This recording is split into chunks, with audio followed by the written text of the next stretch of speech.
long-haired weirdos, short-haired weirdos, vandals, hooligans. The government, hug the government, love the government, hug the government, love the government, hug the government. Welcome to The Politics Guys, a place for bipartisan, rational, and civil debate on American politics and policy. I'm Michael Baranowski, a professor of political science at Northern Kentucky University. I'm joined today by my conservative counterpart, Cleveland area attorney and defender of freedom, Jay Carson.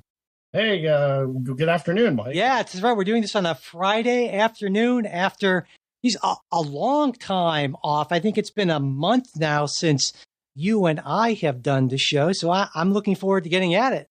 I've been feeling like a neglected grandchild, Mike. It's good to have you back. It's good to be back in the United States. I'm sure most listeners would know I've been for the last 3 weeks in Italy and then France, where my wife and I are planning on. We think we might be moving sometime in 2024, depending on how various things work out or don't, that sort of thing. So yeah, we learned a lot. It was definitely a working trip. I'm kind of still recovering from the jet lag that combined with a thunderstorm all last night, and one of our dogs, who was deathly afraid of them, being up and down on the bed looking for some sort of comfort, has me. I'm kind of running on fumes here, but I think I have more than enough adrenaline at the prospect of getting to do the show again with you to get me through until I collapse, like the Blues Brothers car at the end of the movie there. So we'll see how I could do. But anyway, so also I wanted to let listeners know that we're hoping to do our next supporter choice, supporter participation episode. Jay and I, we've done a couple of those already. We're hoping we'll be able to do that maybe August 11th or 12th, somewhere in through there. We're going to try to do it on an afternoon if we can arrange our schedules, so that way folks who aren't in Eastern time and couldn't make the last two 9 a.m. Eastern things, they'll have another option there. So that's coming up in a few weeks. And as you probably know, that's one of those bonuses we offer to our Patreon supporters at a $10 a month or higher level. If you want to check that out, patreon.com/politicsguys, or we always have the link in the show notes there. So anyway, all right, with that, we've got a lot to talk about. New Donald Trump charges. Yes, there are more. The Hunter Biden plea deal, Biden's asylum policy being kicked by the courts, at least for now. All kinds of stuff about the heat and what the government's going to do about it, if anything. UFOs, if the truth is out there, Harvard's legacy admit. I don't know what we're going to get to, but we're going to get to a bunch. But before we do that, Jay, I just kind of on a brief note, I'm sure, like a lot of listeners, you saw that really uncomfortable moment for Mitch McConnell when he was in front of the cameras there and froze. And clearly there may be some issues. He suffered some falls and had a concussion this year and been out of commission. And I've been, I think, clear for a long time that I think in many ways Mitch McConnell is a worse person than Donald Trump, because Mitch McConnell knows full well what he's doing. And I believe that Mitch McConnell cares for nothing more than the preservation and enhancement of Republican power by almost any means necessary. But that aside, just as a human being, seeing another human under those horrible, just mortifying circumstances, my heart went out to Mitch McConnell, and I wouldn't wish that on anyone, well, maybe Vladimir Putin aside. And I certainly hope that he recovers to the extent that he can, depending on what's going on. So I just wanted to put that out there. No, that's true. And that's awfully big of you, Mike. Well, I am an awfully big sort of person. but no, I mean, I think it's important it's so easy, right, to demonize our political opponents and make them almost subhuman in some way and think of them in that way. But there is that common humanity we share. And when you see someone in a position like that, I would hope that at least to some extent our hearts would go out to even our most implacable political opponents. So I hope you're feeling better, Mitch. All right. So on Thursday, prosecutors in the Mar-a-Lago documents case updated their indictment, alleging that Donald Trump asked the staffer to delete surveillance camera footage in an attempt to obstruct that investigation into his unauthorized possession of classified documents. And in addition, prosecutors added a third defendant, Mar-a-Lago property manager Carlos de Oliveira, who they allege conspired with Trump and Trump's valet, Walt Nauta, in the effort to conceal camera footage from federal investigators looking into the classified documents case. Now, according to Michael Cohen, Trump's former fixer guy, right, Donald Trump likes to do business sort of like a mob boss, right? He uses code and works through cutouts and never actually says clear things like delete that surveillance footage, So, for instance, in this particular case, it's alleged that de Oliveira told another Mar-a-Lago employee to delete the footage on the server because the boss wanted it done. Now, it's possible that the inclusion of now a third defendant could further delay the trial, which Judge Eileen Cannon has scheduled to begin in May. That's a lot later than prosecutors wanted. They wanted it to happen starting in December, but it's also sooner than Trump's attorneys wanted because they've contended that Trump can't really get a fair trial before the 2024 presidential election. And, of course, all this is separate from the indictment that's expected to come out of Special Counsel Jack Smith's investigation into Trump's attempts to overturn the results of the 2020 presidential election. And on that, it was Thursday, on the Truth Social, Trump wrote, "My attorneys had a productive meeting with the DOJ this morning explaining in detail that I did nothing wrong, was advised by many lawyers, and that an indictment of me would only further destroy our country." Further destroy. Okay, anyway, no indication of notice was given during the meeting. Do not trust the fake news on anything. So, Jay, I got to say, before I get your take on this, I think it's at this point getting kind of difficult to keep track of all the charges and pending indictments against Trump. But as far as I have it, if I'm following along correctly, and I think I am, in addition to this and the other indictment from Smith that we're expecting to come out soon, there's the New York case involving those hush money payments to Stormy Daniels. The trial there is set to begin on March 25th of next year. And there's also the state of Georgia investigation into Trump's efforts to reverse the result in that state in 2020. And it's expected that charges in that investigation may end up coming sometime in August. And for now, I think that gets us up to date on Donald Trump's legal jeopardy. So I'll let you jump in wherever you want on that. Well, I think there's also, although this ship may have sailed, the criminal, the tax fraud in New York. Right now, I think, the tax fraud, I think, is involved the hush money payments because that was that weird legal theory, right, where it was somehow a felony. No. The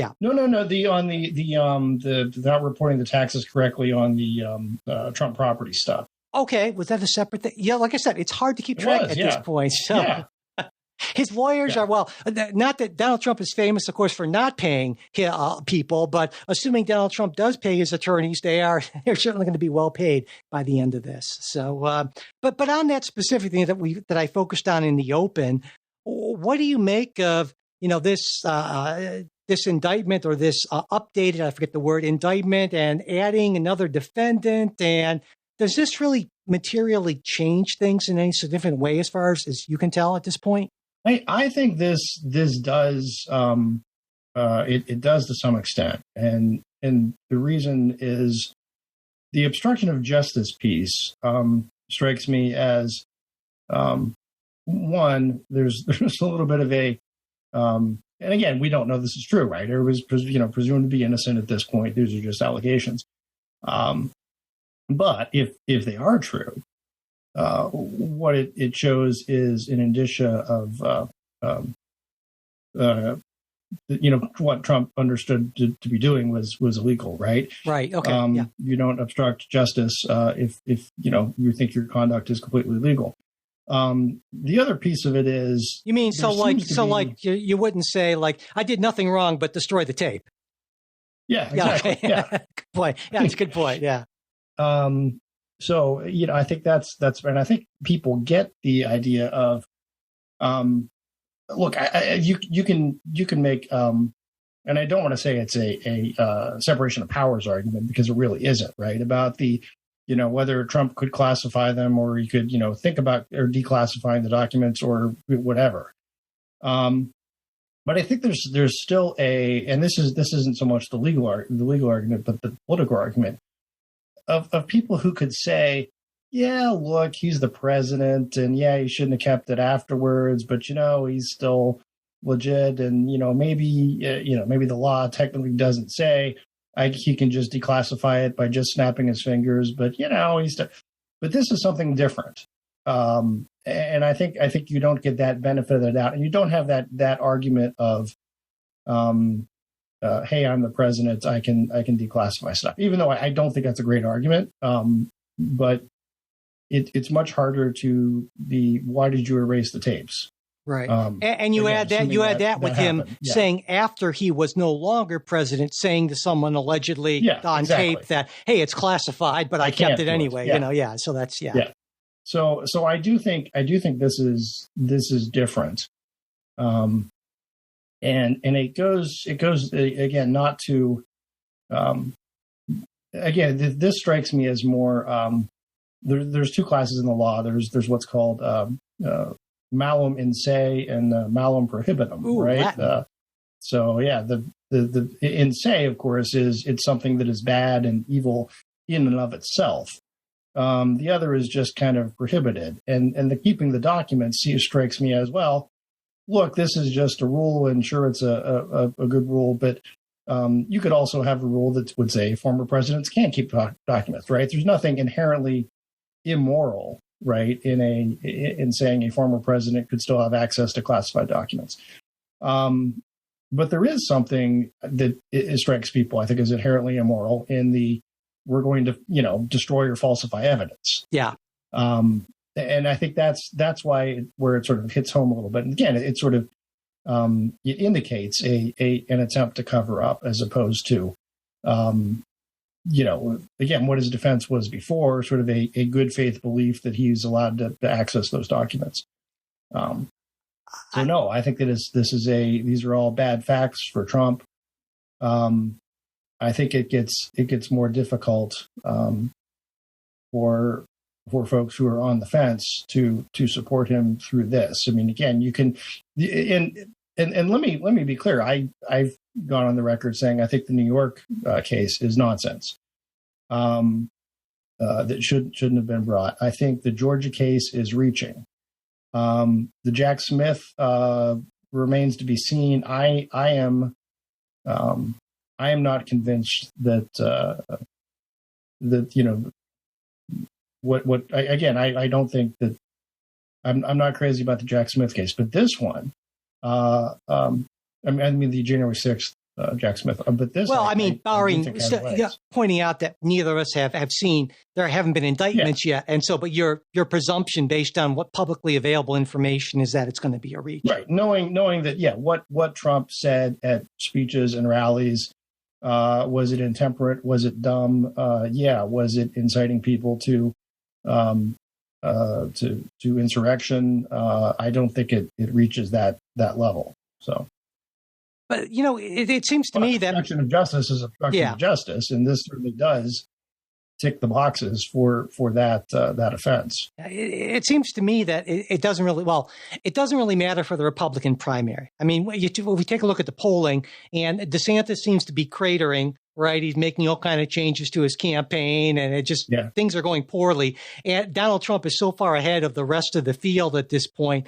I find it not inconceivable, but I find it unlikely that a man who many Republican voters see as the incumbent president still won't end up almost cruising to renomination. And that trial is going to be in May, and that's going to be probably after the Republican primary is pretty much decided, even though it's going to be before the convention in July, right? But I don't see this hurting him at all in that. Now, I think your point is about the undecided kind of voters that, maybe that makes him less electable in the general, but most of that's baked in too. But then again, it doesn't take a whole lot of votes either way to change the outcome in some of these states. Just ask Hillary Clinton, right? Yeah. So I am still going to be a little bit I don't know what the word is. I don't want to say disagreeable. It's not disagreeable. Sometimes it's harder when I do the shows. Sometimes I'm better doing the shows Friday, and sometimes I'm not. Contrarian, perhaps. There you go. Okay. That's the word I was looking for. in that, yes, Trump leads the polls, leads them by a lot, as he would say, but nobody's voted yet. So, and there was a long time until people vote. So I'm still don't know that lead holds up. And you can look at historically other folks who were front runners who had significant leads at this point in time, and then fell apart. Sure, absolutely. Fell apart with much less baggage than Trump. Now again, the idea with Trump is, of course, that the people who are for him have already factored that in that baggage. But there's always so much more. And I do think if, whether it's DeSantis or whether it's someone else who can say, listen, I can give you the Trump policies, but without the unnecessary drama. But it seems that might be a sound. But it seems it reminds me of kind of like a Scott Walker before that, or after that, around that time, Jeb Bush sort of thing, where, hey, no matter how much the establishment might like somebody, right? It's great to do well with them, but in the end, if you can't, if you're not an effective campaigner, if you can't reach the people, then it's just not going to happen for you, right? And I think clearly it's Trump, then DeSantis distantly away, and then just a bunch of, I don't know, probably more than 7 dwarves, but whatever. I mean, nobody who's even popped up anywhere. So even though I will agree with you that it's far too early to, to give Trump the title, right? That, boy, it would take an awful lot from DeSantis or anyone else to knock him off. And I would also add to that analysis. I mean, you're correct there in that the historical precedents I'm looking at, right, did not involve a former president running again. Right. That changes things a lot, potentially. I mean, it's not, again, this is almost a situation of like an incumbent. Yeah. Sort of running for a primary. Yeah. And like I said, I was not joking in saying that for an awful lot of Republican voters, they see Donald Trump as the rightly elected president in 2020. And so he isn't affecting their minds, the incumbent president. Yeah. Yeah.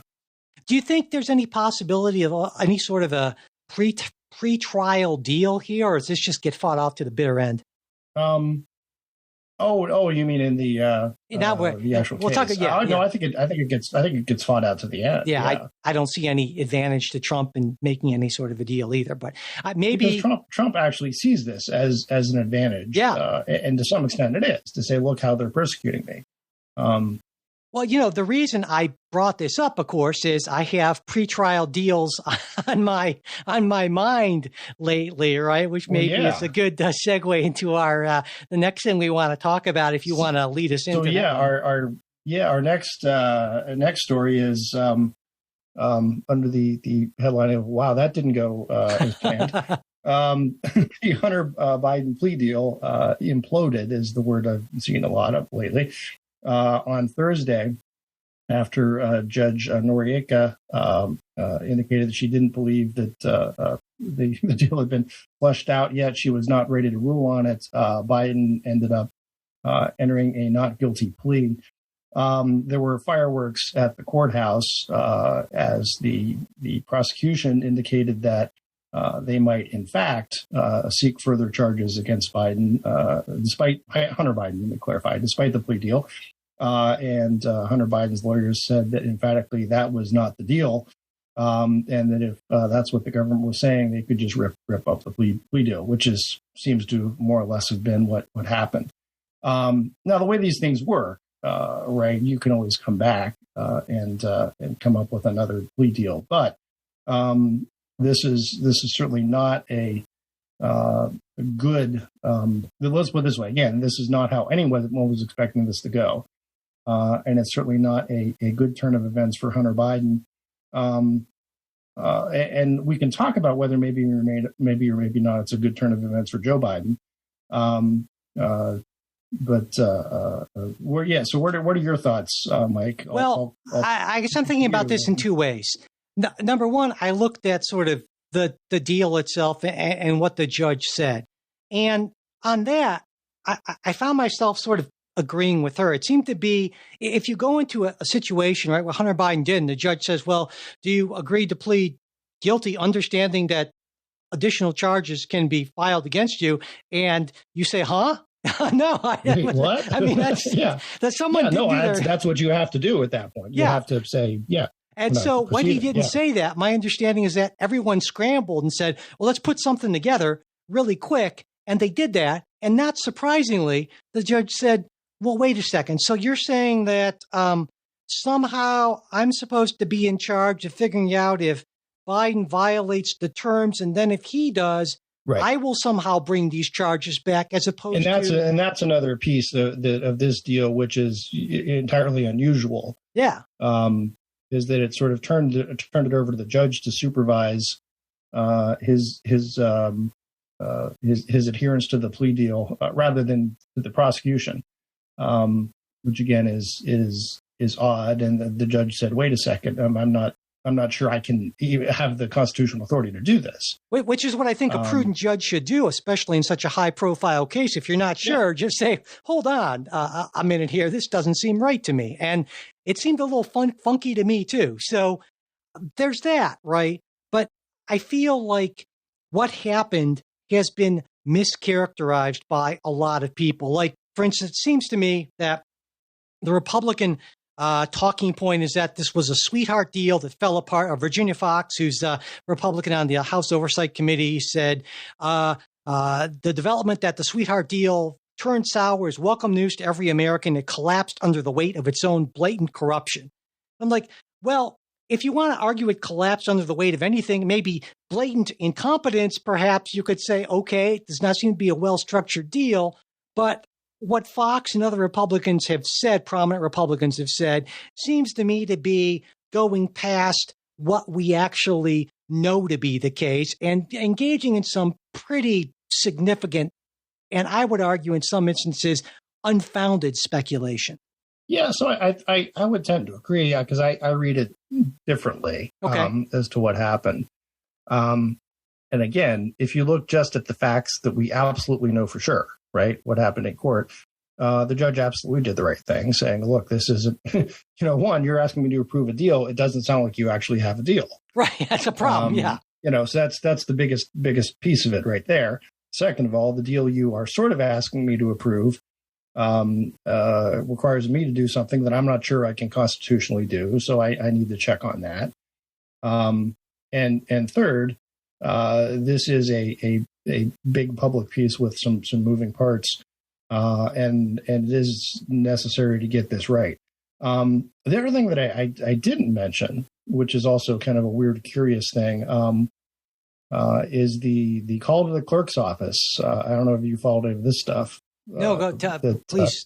So the judge has also put on an order asking Hunter Biden's lawyers to show cause why they should not be held in contempt for an alleged conversation with a member of the clerk's staff, where a person from Lanham Watkins, the Hunter Biden's law firm, called the clerk's office and said that something was filed inappropriately, that it hadn't been appropriately redacted. And, could the clerk's office strike that or pull it off the docket? Now, this is where it gets interesting, because there are two different stories. The clerk employee at this point, is what we're led to believe, said that the person who called them said they were calling from the prosecution, or from an amicus, a conservative group that filed a brief. And the person at Lanham Watkins denies that. So the court is looking at that. But and then what happened was the entire amicus brief was pulled from the record, which had this stuff, which was public anyway. But setting that aside, it's weird. And there's weirdness, and there's stuff happens. There's miscommunication with clerk's office and so forth. But this is extra weirdness to an extra weird case to begin with. Setting that aside, right? Because again, we don't know. The judge will issue a ruling on that at some point, and then we'll know. But I guess you and I haven't had a chance to talk about really so much the charges and what was agreed to, more or less, or not clearly less than Biden would have liked. But okay, so there are two basic things, right? Unlawful possession of a firearm because he was a drug user, and there's a federal law against that. Now, based on my understanding, it's not crazy to have an agreement with a pretrial diversion program, which is part of the deal, when the defendant doesn't have a prior criminal record. In fact, I think you can make the argument that the fact that this was Joe Biden's kid made it more likely that he'd be charged with this in the first place. And then the second part of it is failure to pay taxes, right? 2 misdemeanor counts he was supposed to plead guilty to. Now, often in these failure to pay taxes cases, charges aren't even brought. Now, when they are, my understanding is they're more likely to be felony charges if you're going to bother to bring them in the first place. Right. Because most people, exactly. So this feels, it's a misdemeanor thing. It's just, this feels like a compromise. And so I think not only is this not a sweetheart deal, but you can make a reasonably strong argument that he was actually treated more harshly by prosecutors because the microscope was on him and because he was Joe Biden's kid, whereas just some random rich connected guy who wasn't related to the president of the United States probably wouldn't have had any charges filed against him at all. Well, I suppose you can make that argument. The 2 IRS whistleblowers who have testified under oath would tend to disagree. I think the bigger issue on the tax thing, the gun thing, I agree with you on.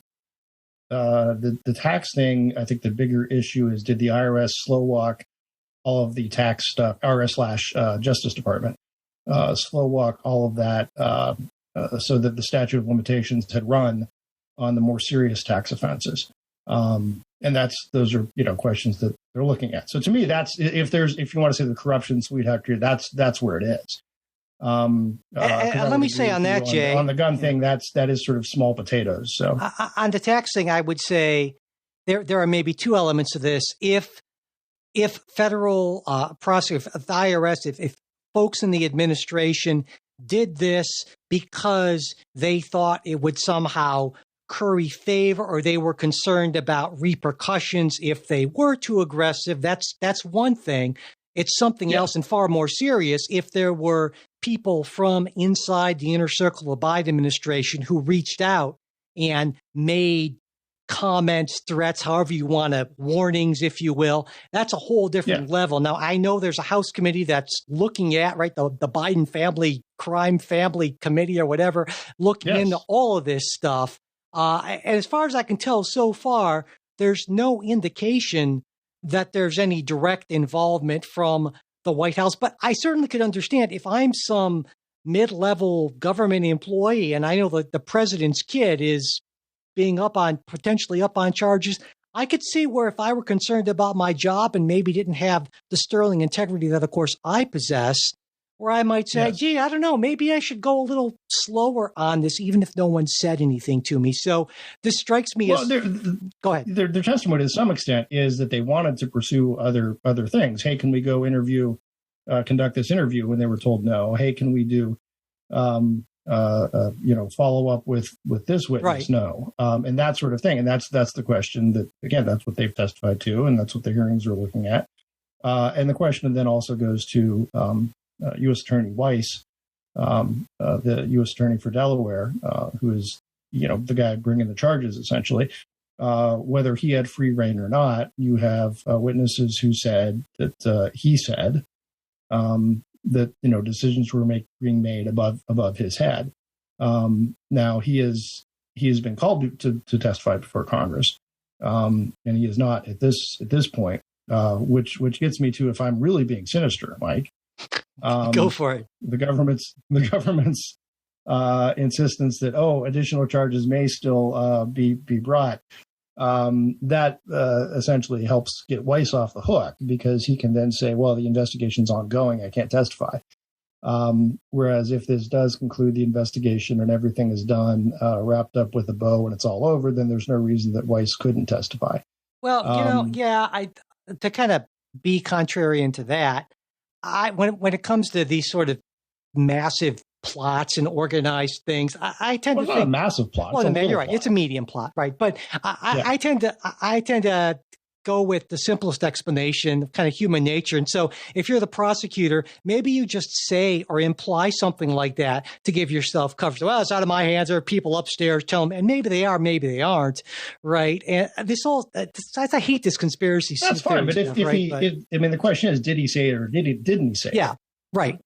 And was he being truthful in saying no? That's a question worth asking. Yeah. The other piece that strikes me is just weird about this is the law firm that's representing Hunter Biden. They're no slouches, right?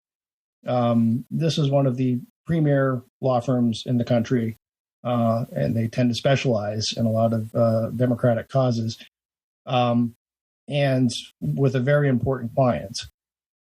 And it's sort of inconceivable to me that they would go to court, show up at the morning of the hearing, if they did not have actual real assurances that this would end all the charges against their client. Yeah, that seems really weird. I mean, that's like that's the first question if I'm the client, right? And a client who has an important dad would ask is, if I plead to this, does this mean it's all over? And I can't imagine them proceeding as far as they had if the government had not actually made those assurances to them. So that to me is sort of, and again, this wasn't. This plea deal wasn't just kind of thrown together over a cup of coffee. I mean, these were sort of intense negotiations over a period of months between the United States Justice Department and one of the country's highest powered law firms.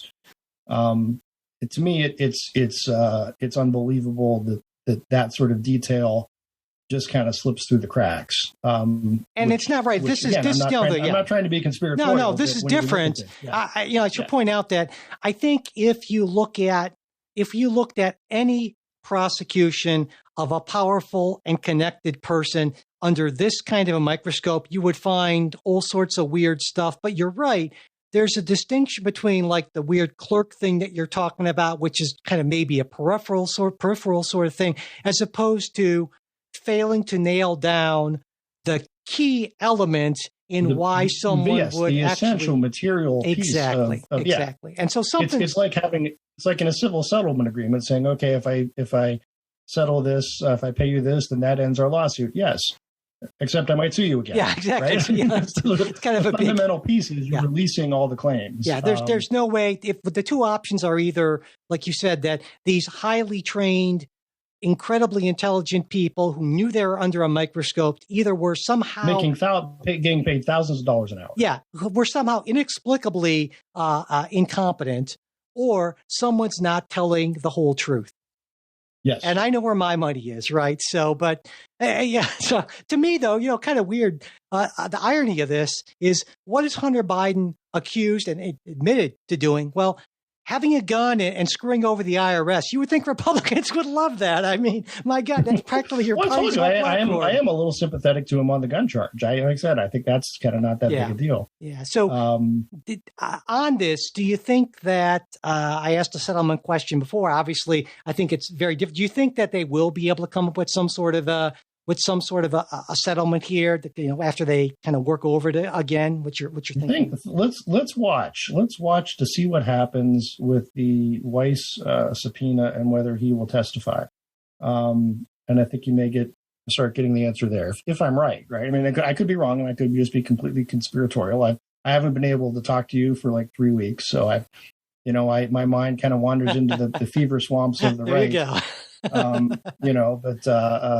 without you bringing me back, but no, I think there's a concern there. And the other thing, this is going back to not conspiracy theories, but everyone knew, of course, when this deal was announced, if you're President Biden, if you are Democratic politicians, if you are Team Hunter, that this deal would be heavily criticized no matter what it did, right? If the deal was Hunter is going to spend 5 years in jail, Republicans would have criticized it as a sweetheart deal, right? I mean, that's the political fact.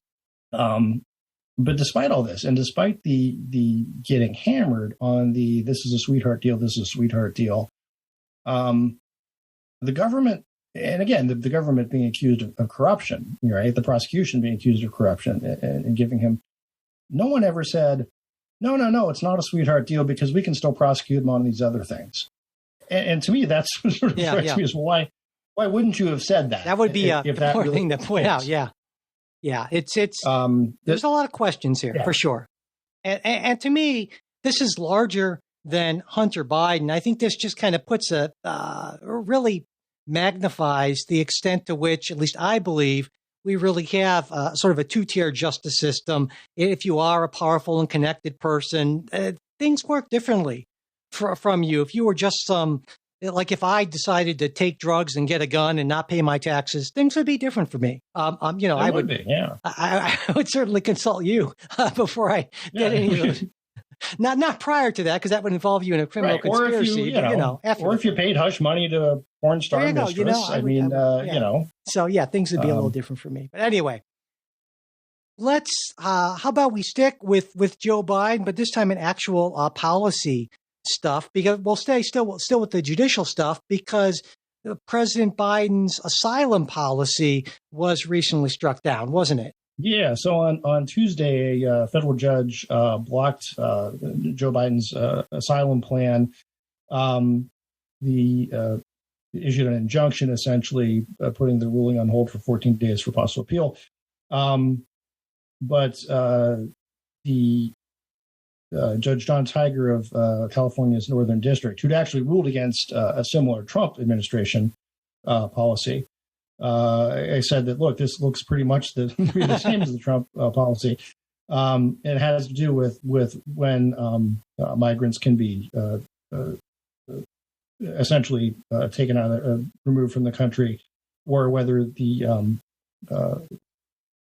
have to.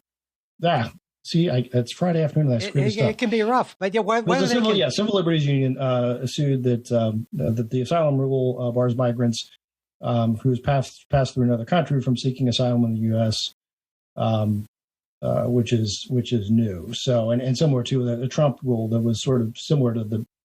It's weird. In Mexico. It's weird to me, Jay, because this seems to be an example of a policy that's effective but clearly illegal, as far as I could tell. What I mean is okay. So the policy, if you're an asylum seeker and you've crossed through another country on your way to the border, only the southern border, I think we're not having a whole lot of problems with that, the Canadian thing, unless you've previously applied for and been denied asylum somewhere else, or you're able to get the CBP One app on your phone and schedule an appointment at a port of entry, then you are barred from seeking asylum. And now that's worked, right? Something like under the new rules, like almost 90% of the people applying for asylum have been ruled ineligible. And this is a big change from like they've been to be clear, they've been ineligible to apply for asylum. Right. They've been, and if you can't get it, if you can't apply. They've applied for asylum and not gotten it. Exactly, which is even easier, right? Which is, that was after Title 42, which was basically doing the same sort of thing, but then the public health emergency ends. And so here's the weird thing. So it's been successful, right? The rates of even allowing people to apply way down. So from a policy perspective, at least if you want to keep that many people from applying, from overloading the system, it's worked. But the problem here is I actually did something that apparently the Biden administration decided not to do. I actually looked at the statute. Damn it. What was I thinking? Let me read this, the relevant portion. Any alien who is physically present in the United States or who arrives in the United States, whether or not at a designated port of arrival, and including an alien who's brought to the United States after having been interdicted in international United States waters, irrespective of such alien status, may apply for asylum. Now, I don't know, Jay, that's pretty clear to me. It doesn't say you have to have the app. It doesn't say you have to do it through a regular port of entry. Mike, clearly, the Biden. This is one of those cases where you ought to defer to the asylum experts who interpret these policies and interpret that statute. to mean that you have to have the app and apply from a different country first. That's obviously a plain, easy interpretation that, again, the experts could make. I mean, I literally, because I expected to need to take a lot of time on this one. And like I said, I read the statute and I was like, well, duh. The president doesn't get to write the asylum laws, and what they're doing here is creating procedures, creating regulations that effectively do rewrite the law. And that the code goes on to basically say, if you've suffered persecution or you have a fear of it because of a race, religion, nationality, politics, or part of a group you're in, you get to apply if you're here. That's just like, period. If Congress wants to change that, they can do that. But the president, I don't care if it's Trump, I don't care if it's Biden, they don't get to do that for me. This is an easy one. The judge was right. I don't know what the Ninth Circuit's going to do, because obviously the administration. No, I think you can still make the argument of sort of for a remain in Mexico type thing of you can apply, but you don't have automatic access. In fact, to move freely around the country, but I don't think you can bar the application. Yeah, no, that's a good point, because part of the asylum law does say has an exception about international agreements, and some kind of a remain in Mexico policy would presumably relate to that, or could relate to that in some way. But like I said, this just seems to me to be an easy one, and I understand why the Biden administration did it, but this. I don't know. This one's, like I said, this just seems to me, like I said, to be effective if you want to keep people out, but pretty clearly the president, the administration going well beyond what they can legally do. Well, I'd also argue even on the effectiveness, right? Because it's a matter of, I don't know. I mean, I don't know how many people are actually being moved and caught, and maybe all this does is prevents the application, but it doesn't prevent the illegal immigration. Yeah, as far as I could tell, now I'd have to double check on this. I wouldn't want to just go off the cuff, but just the numbers of encounters are way down as well. And I think that wouldn't be surprising, because if the word comes out that, hey, you're not even going to get an application or not even get an interview for asylum, then that might make people less likely to kind of try. Or it might make them less likely to just show up and turn themselves into Border Patrol and say, "Hi, I'd like to apply for asylum." Yeah, but as far as I know, that's not what's been happening. But in any case, this is basically a continuation of the Trump era Title 42 light, just with a different. Equally, with a different reason behind it. Yeah. Because Title 42 was perfectly reasonable when we had a public health emergency, but then it wasn't. And so they need to do something. And pretty clearly, there's not the political will, the bipartisan agreement to make changes either to asylum law, which, the Trump administration, at least early on, was interested in doing, or to beef up our capacity to deal with all the asylum seekers, which plenty of people, including myself on the left, would like to do, and also some libertarians as well. None of those things are going to happen any point in the immediate future, but just kind of making your own law to deal with it off the cuff is not okay. Yeah. There we go. I think we agree on this one. All right. Every once in a while. So, all right. Why don't we move on to something really different? I don't know how it is in Cleveland right now, but I'm betting it's hot. Yeah. Yeah, it's sort of hot. Yeah, muggy. Generally muggy. Yeah, it was. When I was in Italy and France, just ridiculous. The heat beating down. It's just in Rome, especially. But anyway, of course, as people know, if you're in the Northern Hemisphere, I think it's pretty hot. We're setting heat records all over the place. July is on pace to be the hottest month ever recorded, and it's not like the government can do anything about the weather, but there are things. Or can they? Well, yeah, I'm kidding. Okay. Yes, but with alien technology. Anyway, but there are things, right, that government can potentially do. Number one, about longer term climate change, as well as in the shorter term, ways to help protect people from the heat, extreme weather that a lot of people are clearly and obviously experiencing. And for instance, on Thursday, President Biden announced a number of measures that his administration would take to help folks deal with the heat. He said, we want the American people to know help is here and we're going to make it available to anyone who needs it. Now, one of those measures is that the Department of Labor has issued a heat hazard alert to remind employees of their legal obligation to protect workers from heat illness, heat injury in the workplace. That's going to be combined with increased inspections, enhanced enforcement by OSHA, the Occupational Safety and Health Administration. In addition to that, Biden announced that the Forest Service would be awarding over $1 billion in grants to help communities plant trees. And that can actually make a big difference, especially in urban areas. There's been some research finding that if you put in a decent amount of tree coverage, that can lower core temperatures by more than 15 degrees Fahrenheit in some instances. Which that's a lot. Actually, that's something I've been preaching for years. Well, I want to get to that because I know the trillion trees thing is a big Republican thing. But I should mention some other actions. More support. I've never even heard of that, actually. Oh, yeah. Well, we'll get into that. But anyway, all right. More support for expanding water storage in Western states, which need it.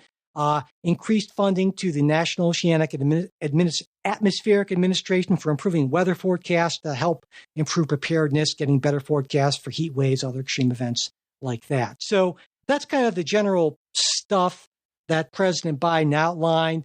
Do you have any problems with that stuff? Not particularly. Seems like basic stuff. I mean, again, I'm sure if I dig into the details, I could find something I didn't like.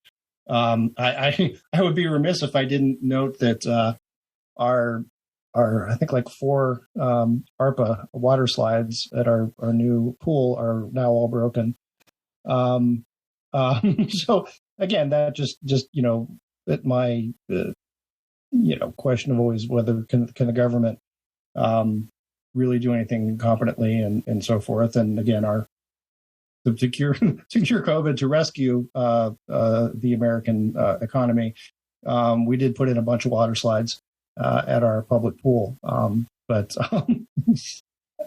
anyway, it struck me again as that sort of doing double duty, helping with the heat wave and rescuing America. But no, I'm all for a lot of these interventions that are essentially low dough, non-transformative of the economy type thing of putting in more trees in urban areas that reduces the urban thermal island phenomenon you get. Painting rooftops white or other reflective things that cuts down significantly on heat that's absorbed in urban areas. Generally I'm all for that sort of stuff because it strikes me that our ability to control, rein in whatever you want to say, climate change is always necessarily limited. Even if the United States stopped all carbon emissions tomorrow, China's still putting whatever it is, 14 new coal plants or whatever the number is a month. I think it's probably higher than that online. So I think we're better off. The money's better spent looking at these remediation efforts. And this is going to sound sort of silly, but to treat the symptom, as it were. As opposed to the disease. And again, I'm always, like I said, I'm not a climate denier by any means, but I'm skeptical of individual, findings that come out every now and again, particularly the ones that indicate the world's ending. So if I understand your position on this more generally, it's that you believe that there is good evidence that humans have contributed in a significant way to climate change, but you believe that many of the reports on it are worst case scenario alarmist, and that you have you have considerably more faith than I do in the ability of markets and technology to deal with these things before they reach any sort of a tipping point. Yes. Yeah. That's kind of what I thought. Yeah. And that's kind of where even if we reach a tipping point, I have better faith in markets to deal with these things than I do the government. And in either event, I think that typically the the idea of, well, we just need to have the government control more of the economy. I don't know that helps the problem. So, but yeah, I mentioned the trillion trees thing. In fact, I think what's a couple months ago, or maybe last month, I guess time's blurring for me. Speaker McCarthy mentioned the trillion trees thing, and now. There's research, obviously pretty good research, saying that that's certainly a good thing for capturing carbon and lowering temperatures and that sort of thing. A lot of us on the left feel like, well, it's just a way to kind of essentially ignore the greater problem because, number one, well, a trillion trees would require something like, I believe, the land mass of the continental U.S., and that there were things that we could do that are more effective, but that would require more sacrifices from deep-pocketed industries that aren't really interested in doing that sort of thing. And so I think President Biden, in fact, has said, he thinks that this is just some sort of a feint from the right, and it doesn't really, we're dealing with it. We just need to plant a trillion trees. And I think that left hate trees. Well, no, our ability to pollute certainly is far greater than the efforts we have put in place to mitigate the effects of climate change, even though I'll point out that the Biden administration has done more than any other administration on this. But even that, that's often touted, right? The Inflation Reduction Act. I know you love that name. Right. The largest piece of climate legislation in U.S. history. But even that, $370 billion over 10 years, that's over 10 years thing is the important thing. That's not really a ton considering the scope of the problem. And again, I'm coming at this but from no trees. Well, no, trees are part of that. He mentioned there's trees in there. All right. The Forest Service is awarding over $1 billion in grants for trees. So yeah, you can plant a lot of trees for $1 billion. I would expect. All right. Maybe not a trillion, but still a lot. No, yeah. probably not a trillion. But I guess my point is that I come at this from a very different perspective. And I guess we agree that human-caused climate change is a real thing. I differ from you somewhat in that I think you believe that the reports are more alarmist and worst case than I believe. And then we differ a lot in I am less confident in the ability of future society, whatever it's 10, 20 years, to deal with a potential tipping point when you have things like currents changing, glaciers melting. There are certain things I have come to understand or believe that once they're gone, they will be so far beyond our ability to get back. And you are just, I think, almost crazily optimistic on that. Well, that could be. I hope you're right. I mean, that would be nice, but we'll find out. Has this season of record heat changed the way you feel about any of this stuff, or not really so much? Not particularly. And I'll tell you why. Because again, I've said I accept that climate change is real, and we can you can say it's hotter than it has been before. When I start to get extra skeptical, right? Are these claims? There was someone saying, "Well, this is the hottest summer it's been in 125,000 years or so," and that strikes me as, well, do we really? We don't really have the records from 125,000 years ago, and I understand we can do things like with ice cores and so forth, and you can drill down and you can find and you can extrapolate information, right, from ice cores, fossil records, all that sort of stuff. But we when we're talking about tenths of degrees, and we're also talking about global temperatures, does that really tell us what's going on globally? I'm not always sure that it does. Secondly, I'm also skeptical, and not of the science, but of scientists. Look, there is I could point to, there was a piece recently on this is all coming out of the various COVID cases, and some of the scientists who wrote journal articles saying, no, there's no way this virus could have been man-made or could have escaped from a lab. There's email correspondence going back and forth between them saying, well, yeah, it really could be. But you know what? This is what we need to say right now, and we don't want their words, shit show, blaming the Chinese for this. So here's what we'll say.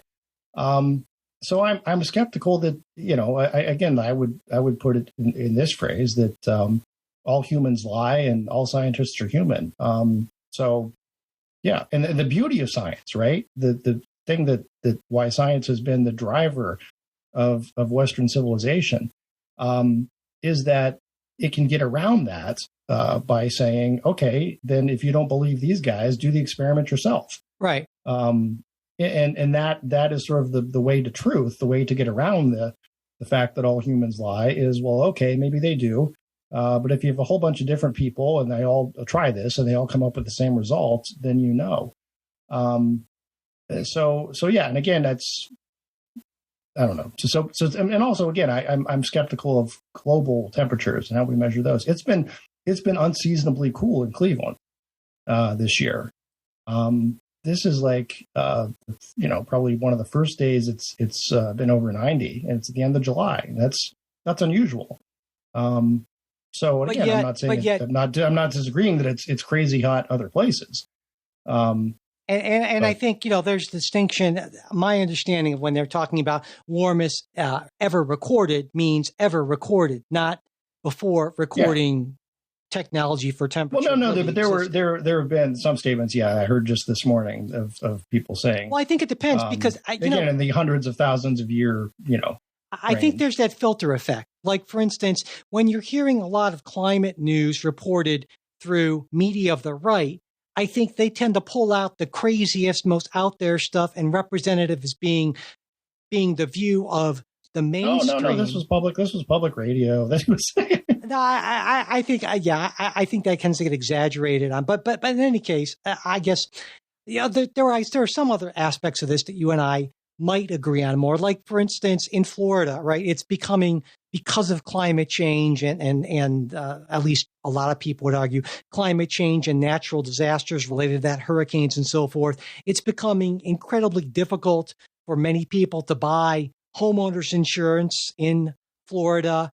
And for instance, I know Florida has a government organization, what's it called? Citizens Property, I think, set up to subsidize that. And I don't know, maybe I get your take on this, but my take is if you have areas that are so prone to... Yeah, maybe we stop subsidizing places in the paths of hurricanes and on floodplains. Exactly. This is, I feel like, okay, I mean, DeSantis is supposed to be a super conservative government in a red state. And yet this, I mean, he doesn't talk a lot. But then again, there'd be like a third of Florida that would revolt against that sort of thing. But yeah, that seems odd to me. No. But no, because, and again, these are places where, again, I'm skeptical because when we get the responses of this has been the most destructive hurricane season ever in terms of millions of dollars, billions of dollars.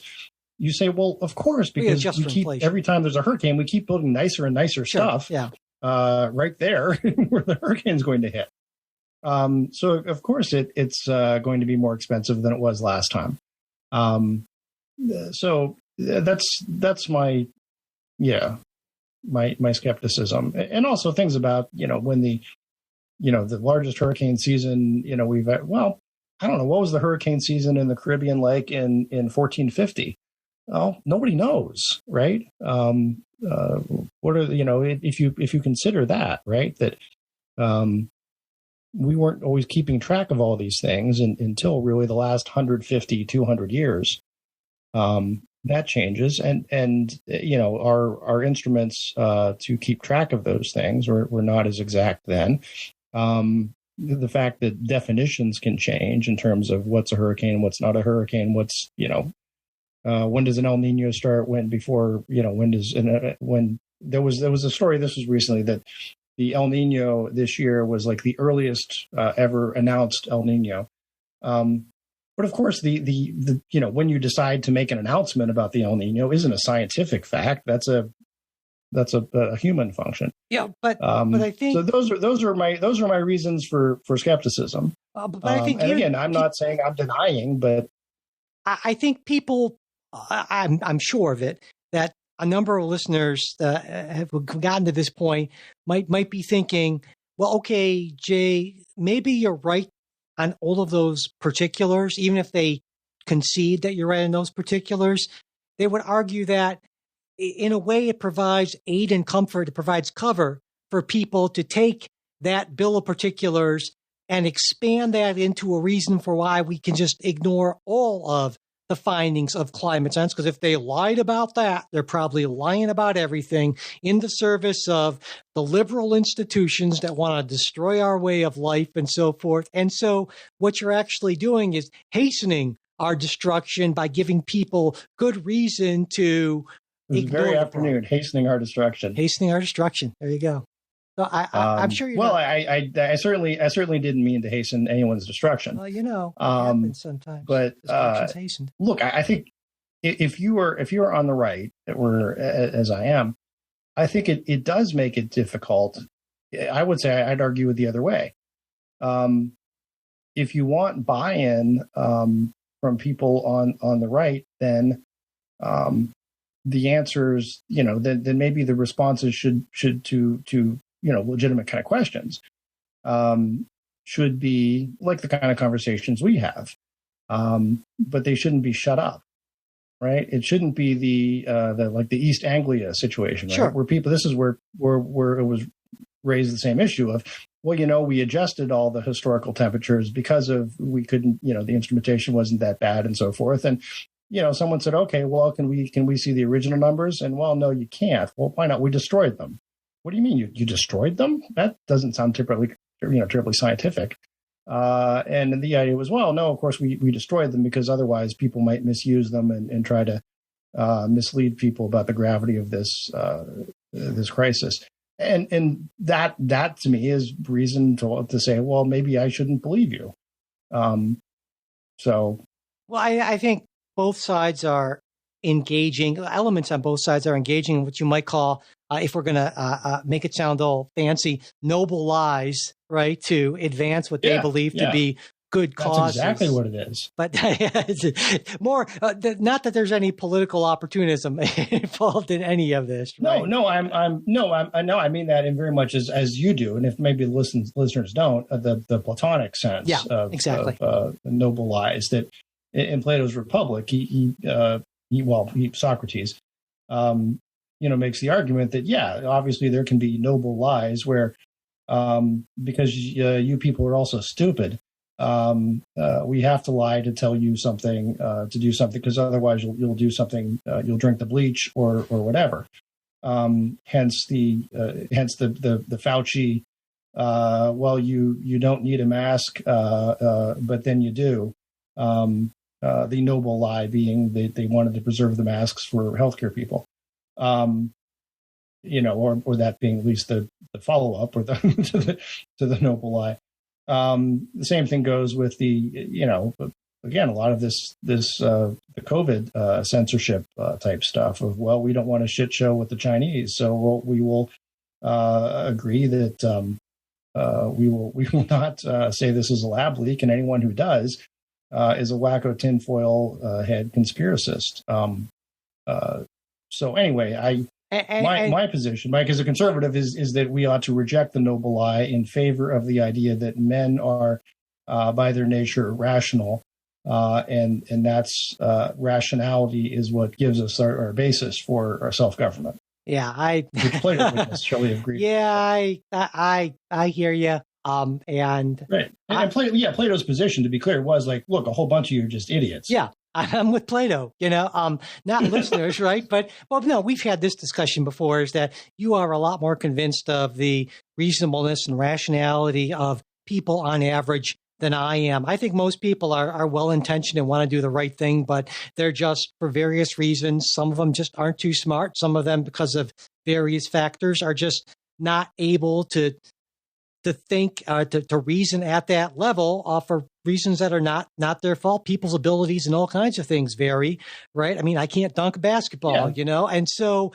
but that doesn't mean I should be on the Cavs, right? I mean, so. But I think the distinction, and I've been thinking about this a lot. Maybe one day you and I should just have a big discussion about this, because this is a fundamental piece here. Yep.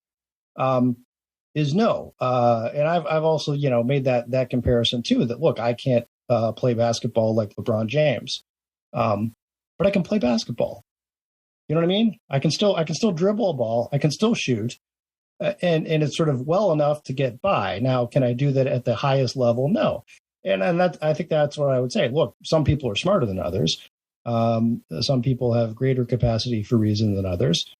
but everybody's got sort of enough, the sort of common sense reasoning ability, I think, to get through life and to participate in self-government. Yeah, and that's where you're right. And we probably should find a way to structure a larger conversation on that, because I think I'm with the framers on this and the Tocqueville and others from back then, thinking that, well, there certainly are a lot of people who are capable of it, but we need to set up our institutions and our processes in such a way to protect us from the significant portion of people who, for various reasons, aren't able to rise to that. And I'm not trying to degrade people or think they're in any way lesser than, but I just think abilities differ. And that I think you can make an argument that in making government more democratic, you can make it more harmful to the people you're trying to help. Oh, no. I would tend to agree with you there, more democratic, but, I guess my argument would be, when the certain things, and again, we're getting pretty far afield. We sure are, but it's, what the hell, we're at the hour mark. We can do what we want at this point. Yeah, right? yeah. But no, things like, what should the government censor speech because, or people not be allowed to say things, or as Robert F. Kennedy, had proposed in the past, climate deniers be put in jail. Because they may give aid and comfort to no, I see what you're saying. Yeah. Who would perpetuate the discretion of society. Well, maybe, but I guess is the question of, there are a lot of dumb people, but isn't the bigger problem, can we trust people who are smart? Well, because you can have people who are very smart, but also untrustworthy and evil. And can we trust them? Can we trust that all the lies will be noble ones? But it's a balance. I think you'll agree with that. And that's the genius of the system, I think, that the framers initially set up, is it tried to strike that balance between those things. And I think you make a reasonable case that balance has changed in a lot of ways, and not necessarily for the better. Now, it has in plenty of ways. But anyway, you're right. We are awfully far afield at this point. So, but yeah, we haven't talked in a long time. No, that's right. It's been quite a while. So, but anyway, maybe we should wrap it up. But before we do, I want to thank Kyle, who's a longtime supporter, been with us for, almost 4 years, I think, at this point, who recently increased his support for the show. So thank you very much, Kyle. We really do appreciate that. And if you're not already a supporter, or if you're a supporter but want to do what Kyle did and increase your support, we hope you'll consider that. You make it possible for us to do this. We are very, very, by and large, supporter. The occasional ads don't quite do it for us, so it really takes your help. And when you're a supporter, you get all kinds of good stuff. You get ad-free versions of everything we put out. You get our supporter exclusive midweek show, the whole thing, not just a preview, a bunch of other stuff. Check it out, patreon.com/politicsguys. On Venmo, we're at politicsguys. You can support us that way, or through PayPal. All the links in the show notes, as well as at politicsguys.com/support. And if you'd like to get that full midweek show, but you can't afford to support us right now, totally not a problem. Send me an email on mike@politicsguys.com. I will get that set up for you. And whether you're a supporter or not, it really does help if you spread the word to other folks. Subscribe, rate, and review us on whatever podcast app you're listening on. Tell your friends, hire a skywriter, do whatever you can. It really matters a lot. If you want to get in touch with us, lots of ways to do that. There's our special Discord group for supporters, always a lot of fun. Mail politicsguys.com, Facebook and Twitter. And at one point, I'm sure we'll be on Threads as well.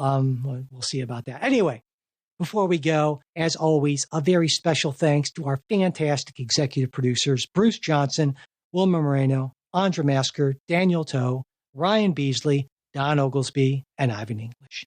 We'll be back with a new episode for you next week. We hope you'll join us.